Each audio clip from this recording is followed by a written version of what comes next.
morning he returned to the temple. All the people gathered around him, and he sat and taught them. The legal experts and the Pharisees brought a woman caught in adultery. Placing her in the center of the group, they said to Jesus, "Teacher, this is the woman who was caught in the act of committing adultery. In the law, Moses commanded us to stone women like this. What do you say?" Then they said to test him, because they wanted a reason to bring accusation against him. Jesus bent down and wrote on the ground with his finger. They continued to question him, so he stood up and replied, "Whoever hasn't sinned should throw the first stone." Bending down again, he wrote on the ground. Those who heard him went away, one by one, beginning with the elders. Finally, only Jesus and the woman were left in the middle of the crowd. Jesus stood up and said to her, "Woman, where are they? Is there no one to condemn you?" She said, "No one, sir." And Jesus said, "Neither do I condemn you. Go forth, and from now on, don't sin anymore." I had that stone ready to throw. Me too, as the law states. But then Jesus said something different. He said, "Let him who is without sin cast the first stone." Yeah, without sin. Like, the law has always been so much easier. Do this, don't do that. Black and white, wrong and right. We have rules, we follow them. It's much easier that way. We clearly should have stoned her. The law demanded it. Possible messiahs have come and gone. We've seen guys like this for years. People get so excited about the new Messiah. What makes him any different? Well, the people actually listen to this one. We're the interpreters of the law. We've been doing it for years. They should be listening to us. Yeah, this Jesus guy hasn't even been around for, what, a year? And he's correcting us? If there hadn't been such a crowd, we would have stoned her. So we had to drop it. There was nothing else we could have done. After all, the last thing we want to do is start a riot with a bunch of crazy followers of some mindless, crazy Messiah.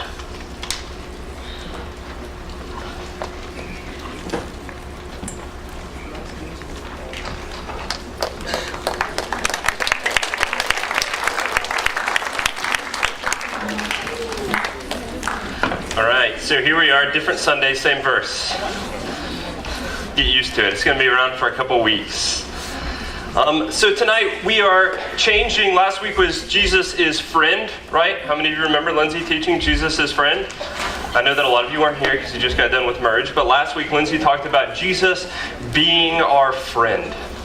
And how important that was, but also talking about the image of friend that we have and how that may slightly need to change because of the culture that we're in. Things like Facebook kind of change our image of friend, but who really is a friend to us? And so we talked about Jesus's role as being a friend. And tonight I want to talk about Jesus's role in being grace to us.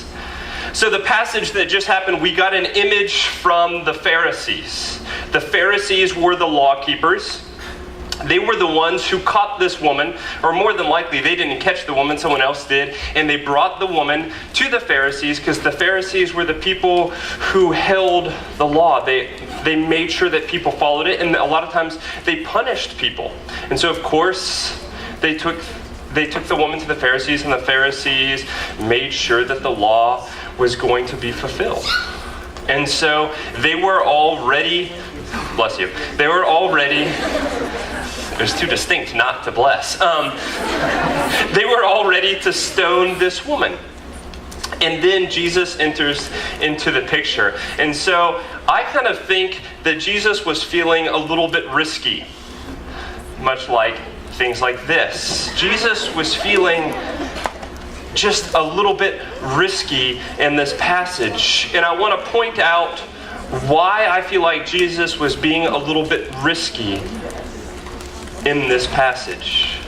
And so, like what was just read, we're in John 8. And,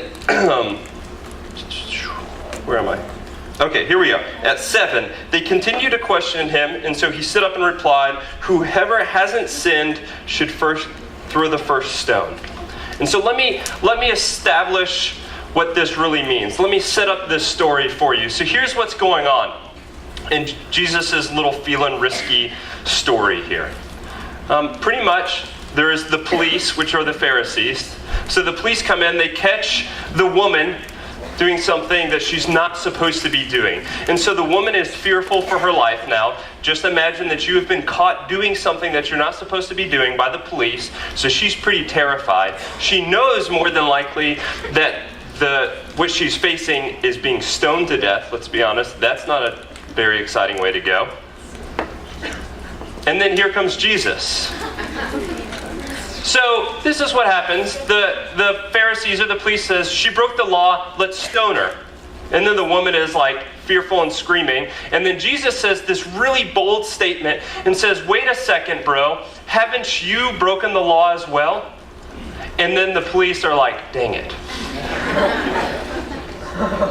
But let's think about what Jesus is really doing right there.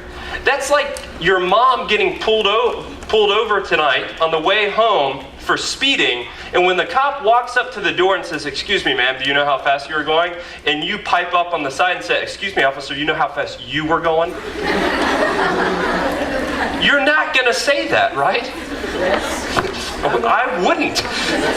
It's a little risky to say a statement like that. Or if you get caught doing something and then you call them back out. You know, if your mom's like, hey, is your room clean? And you're like, Mom, is your room clean?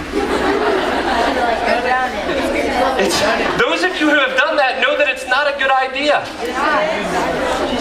It is not a good idea. That's a little risky. You are putting your next Friday night at risk. Moms, am I right? Jesus is doing something a little risky here. He is calling out the Pharisees. Now, these are the people who, by all means, have the right to stone this woman to death. And Jesus walks in and says, hey, what about your sins? And luckily enough for Jesus, the Pharisees slowly drop their rocks and walk away. But I'm willing to bet that if you said that to a police officer, they might not have the same response. So I want to look a little bit tonight about tolerance versus forgiveness. So here's the difference that I see as I was studying this week and really thinking about this idea of tolerance versus forgiveness. Because what Jesus is doing in this verse is really forgiving this woman of her sins. He's saying, we forgive these sins, and Pharisees, you should forgive these sins as well. It's like saying to the officer, officer, please forgive my mom. She was just trying to get me home. That's what he's saying to these Pharisees. And so tolerance says something like this. Tolerance looks at something and says, I'll allow it even though I hate it. That's like you looking at your best friend and saying, you pick your nose, and that's really, really gross, and it grosses me out, but I'll allow you to keep doing it.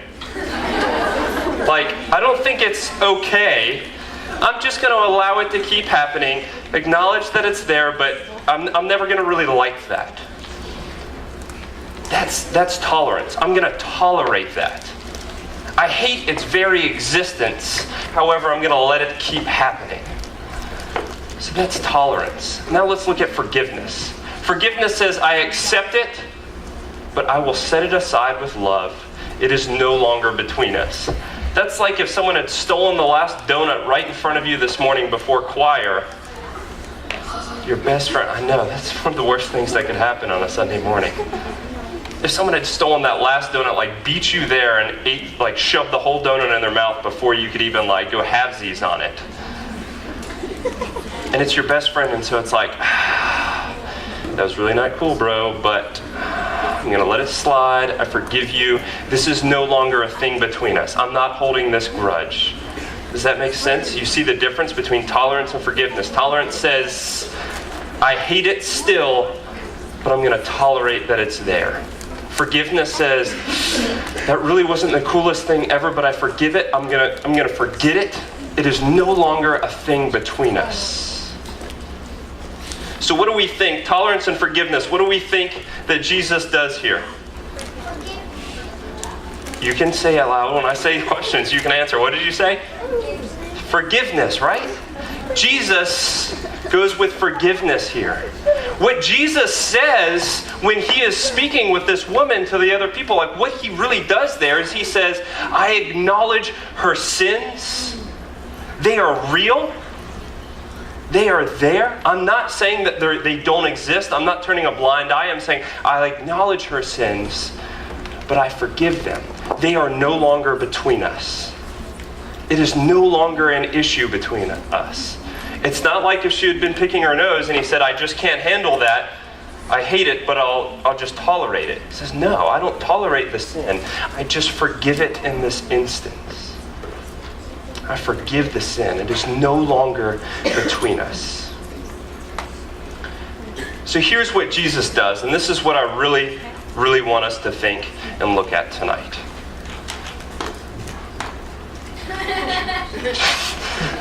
Got somebody with that one. Good. What Jesus does is he embodies this. Y'all know what this means? To embody something? Here's a quick definition to embody. To be an expression of or give a tangible or visible form to an idea, quality, or feeling. Jesus in this instance embodies grace, embodies forgiveness. He puts a physical form, a physical body to forgiveness, right? Because Jesus in this moment is standing between the Pharisees and this woman. He's standing between a bullet and a target. And he is saying, I, with every bit that I am, forgive this woman. I acknowledge her sin. I know that it is there. I know that it is real. However, it is no longer between us. Jesus embodies this idea of forgiveness and grace to the point of putting himself in danger. And so tonight, as we look, my message is simple. My message is incredibly simple. As we look at grace, at forgiveness, because ultimately that's kind of where we put grace with. We put it parallel with forgiveness. My message is simple, and that message is Jesus is grace. Simple. Jesus, as who he is, as what he does, embodies this idea of free forgiveness, of grace, of saying, I will step between whatever it is that you have done. I will acknowledge it and I will be done with it. It won't be between us anymore. It is nothing now. I am willing to put myself in front of whatever I have to do, whatever it is that's coming after you, to forgive you of those things.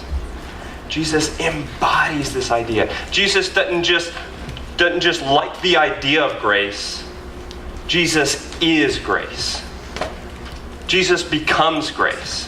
When I got married, I didn't get married to the idea of marriage. I got married to Carlisle. I didn't commit to the idea of marriage. I committed to her. It is a physical thing. I embodied in what I do daily. I embody the idea of marriage. And by the nature of what Jesus does, Jesus embodies grace. And so my question tonight for you is this. I want you all to think about this as you go to your small group. First, where is Jesus doing this in your life? Where is Jesus embodying the idea of grace in your life? And second, if that's what Jesus is doing, and we are called to be followers of Jesus, where are you doing the same thing? Two questions. Where is Jesus doing that? Where is Jesus' grace to you in your life? And second, where are you being a great follower of Christ and doing that as well? Let me pray for you.